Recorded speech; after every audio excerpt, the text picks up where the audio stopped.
Премьер-министр Армении Никол Пашинян считает встречу с вице-президентом США Джеймсом Дэвидом Венсом очень важной и продуктивной. Такое мнение Пашинян высказал в ходе правительственного часа в парламенте Армении. По его словам, изначально никаких встреч в Белом доме не планировалось.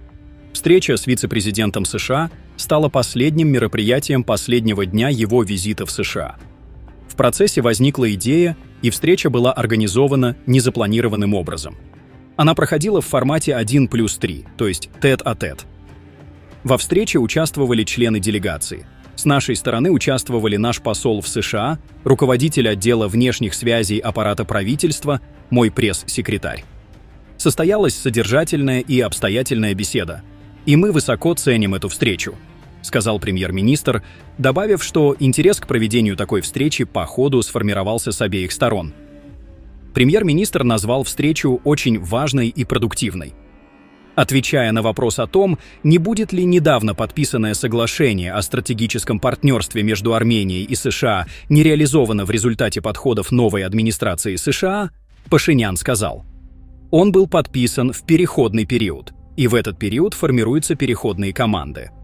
В подписании этого документа предыдущая администрация участвовала в той же мере, что и новая администрация». Подписание армяно-американского стратегического партнерства происходило в тот момент, когда в США уже произошли выборы. И, согласно политической культуре США, в переходный период формируются переходные команды. И все документы утверждаются только с согласия приходящей команды. То есть подписываемый документ был подготовлен с согласия команды Трампа, заявил Никол Пашинян. Да что ж это такое? Выходит, вата снова оподливилась. То у них Иран против сближения Армении с Западом, а потом Иран оказывается не против. Потом у них должен был Трамп отменить хартию, а оказалось, она согласована с его администрацией.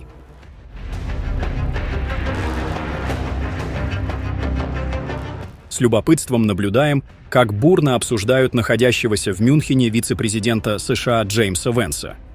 Кто-то хвалит Венса, кто-то критикует, кто-то строит прогнозы, кто-то гадает, но факт в том, что действия Венса – одна из самых обсуждаемых тем в сети. Ведь именно Венс решает, состоится его встреча с Шольцем или нет. Венс организовывает переговоры по Украине и решает, состоятся они в таком формате в Мюнхене или нет. От Венса многие лидеры пытаются выяснить будущее отношений своих стран с США.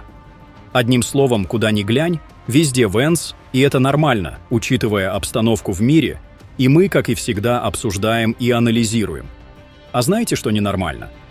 Ненормально то, что, выставляя себя экспертами и аналитиками, строчат, не переставая умные мысли о Венсе, те же самые круги, которые буквально несколько дней назад, после встречи в Белом доме премьер-министра Армении Никола Пашиняна с вице-президентом США Джеймсом Дэвидом Венсом, все с тем же умным видом лица доказывали, что эта встреча не важна, потому что роль вице-президента США является формальной, и он не оказывает реального влияния на внешнюю политику.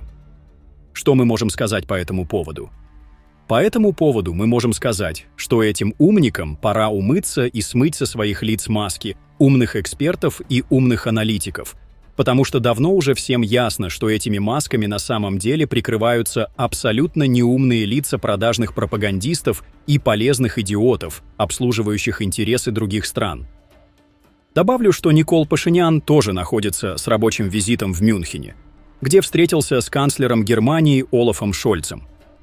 Этот визит – логичное продолжение самостоятельного внешнеполитического курса Армении, который постепенно освобождается от прежних догм и зависимости от Москвы.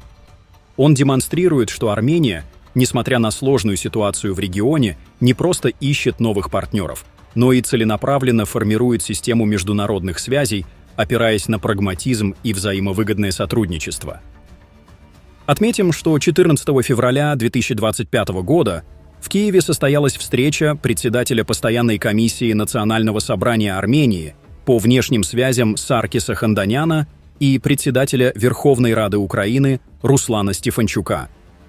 Отношения с Украиной важны не только с символической точки зрения, но и с практической. Киев – ключевой игрок в вопросах европейской безопасности, и его поддержка может стать важным фактором в дипломатическом балансе Южного Кавказа.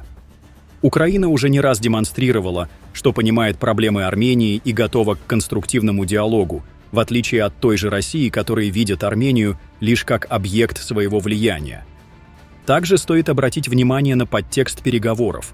Упоминание армяно-азербайджанских переговоров и армяно-турецкого диалога в этом контексте – это четкий сигнал, что Ереван пытается расширить круг стран, которые вовлечены в обсуждение безопасности региона.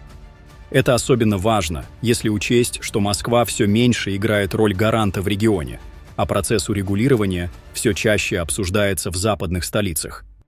Теперь главное, чтобы этот диалог не остался просто серией дипломатических заявлений. Нужно развивать экономические связи, культурные проекты, а также углублять сотрудничество в сфере обороны и безопасности. Украине, как и Армении, необходимо поддерживать страны, которые не боятся идти своим путем и противостоять старым империям.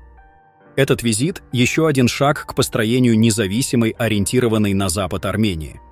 Вопрос теперь в том, насколько последовательным будет это движение и смогут ли армянские власти выдержать давление тех, кому невыгодно видеть Армению самостоятельной.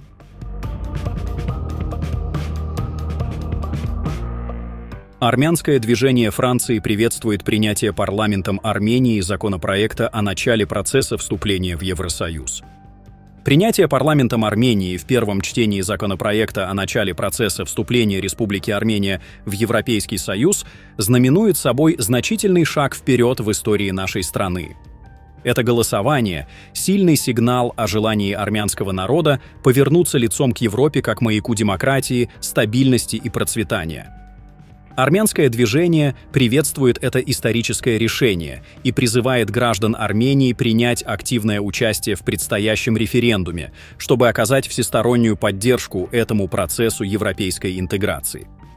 Этот выбор представляет собой не только лучшее будущее для нашей страны, но и уникальную возможность гарантировать безопасность и благополучие будущих поколений.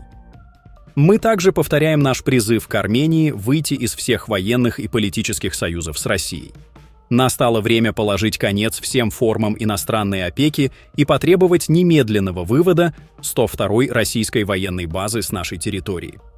Армения должна полностью восстановить свой суверенитет и формировать свое будущее в условиях полной независимости, выбирая европейские ценности. Европейская интеграция – это не вариант, а необходимость, если мы хотим построить сильную, демократическую и процветающую страну.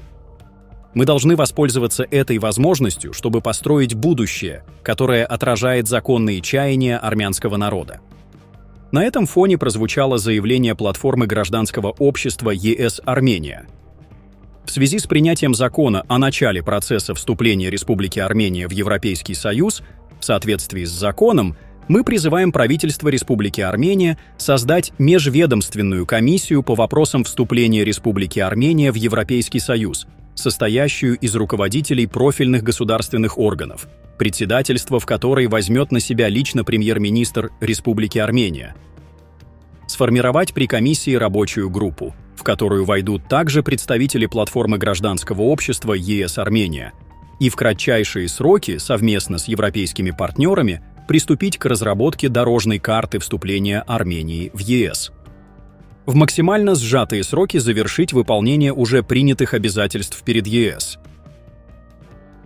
Пишите ваше мнение в комментариях и подписывайтесь на наш канал, чтобы не пропускали самые важные новости мира и Закавказья.